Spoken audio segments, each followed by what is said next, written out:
Yes, Lalkumar, ഇപ്പോൾ ജന്തർ മന്ദറിൽ കാണാൻ കഴിയുന്ന കാഴ്ച എങ്ങനെയാണ്? രാജ്യത്തിന്റെ വിവിധയിടങ്ങളിൽ നിന്ന് യുവാക്കൾ, പ്രമുഖരായ നേതാക്കൾ, സിനിമാ താരങ്ങൾ ഇവരെല്ലാം ഡൽഹിയിലെത്തി CJP പ്രതിഷേധത്തോടൊപ്പം അണിനിരക്കുന്നതാണോ? ആയിരക്കണക്കിന് ആളുകൾ അങ്ങനെ ജന്തർ മന്ദറിൽ ഇപ്പോഴും ആ സമരവേദിക്ക് ചുറ്റുമായി ഇപ്പോഴും നിലകൊള്ളുകയാണോ?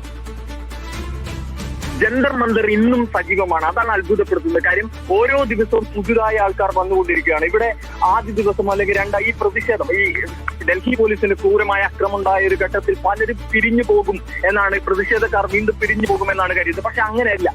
പുതിയ ആൾക്കാർ ഇവിടേക്ക് വരുന്നു.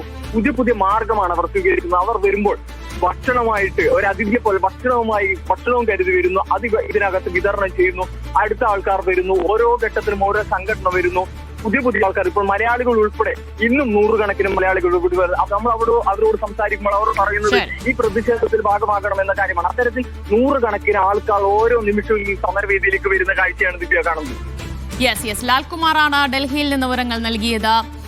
ഒരു തരത്തിലും പിന്നോട്ട് പോകാതെ ഇപ്പോൾ സമരം ശക്തമായി കൊണ്ടിരിക്കുകയാണ് CJP യുടേത്.